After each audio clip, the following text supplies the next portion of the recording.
Mitch, hi. Sean at Champions Gate. Listen, it was great having you here during the dreary old winter back in England, and hopefully you enjoyed your stay and the Florida sunshine. So let's talk about a couple of the key points you worked on with David. You know, as we look at your swing on the left there, the big thing that stood out from this particular view was all that early turn you had. You can see there on the left, you can see your shoulders very early turned here, almost a full turn at the halfway back spot, which led you to sort of lift with the arms and club independent of the body's turn, and really got your swing out of sequence starting down. You can see a bit of a leg slide, the arms, the width breaks down, and then you're sort of hanging on, sort of overusing your hand-eye coordination through impact, a little slidey with the legs. So big key starting away from the ball here is really to feel the club head certainly and the right side stay a lot more in front of you, so really off the ball here, very little early turn. You can see it's a nice one-piece move away with that triangle form between your shoulders and chest. You can see the left shoulder work underneath the right shoulder, the right arm staying on top there. And now from this position here, if we match them up, you can see much less early turn, the head a lot more centered. You're not drifting off the ball so much. That's another thing we want to keep in mind, particularly with the driver, that your head stays a little bit more centered here. There we go. So you can see very solid there. You can see you've moved off it quite a bit more here on the left hand side. And now from here on the right, just a case of completing and working into a strong transition. Check out your position at the top here, Mitch. Much less lift, much shorter, much more compact. It's going to enable you to have a much more consistent track back to the ball, matching up the club, your arms and your body. And you can see, look at the width you've established, particularly in your left arm there. So now as you transition here on the right hand side, you get into a much more of a stronger looking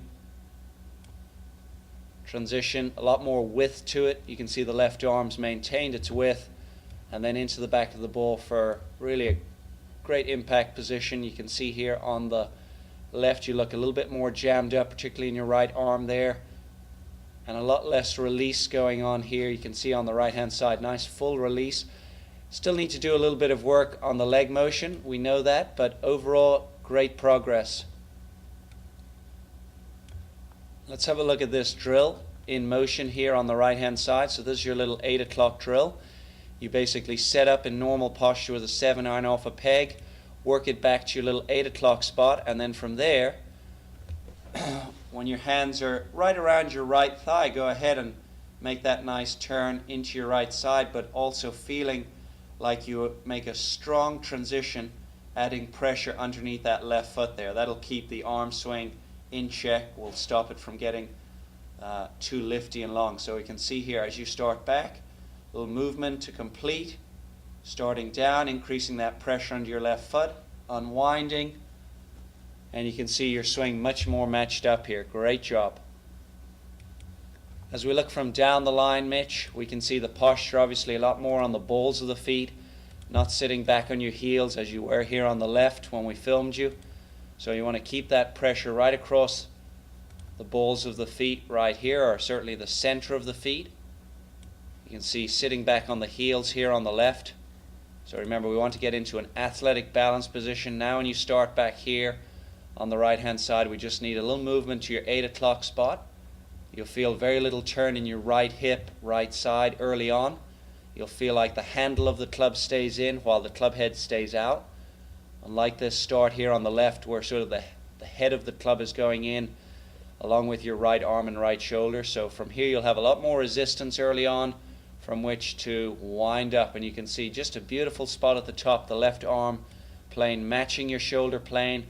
You've eliminated that lift, the club not nearly across the line as it is there on the left, and you can see a much easier track back into the ball to a nice full release. Mitch, we wish you all the best for 2010. We expect some strong things out on the golf course from you. Keep up the good work. Make sure to do your little 8 o'clock drill, mix it in, and then from there just add in a little bit of motion.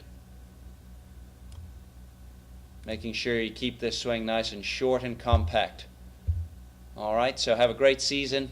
Stay in touch and keep us posted on all your results. Cheerio.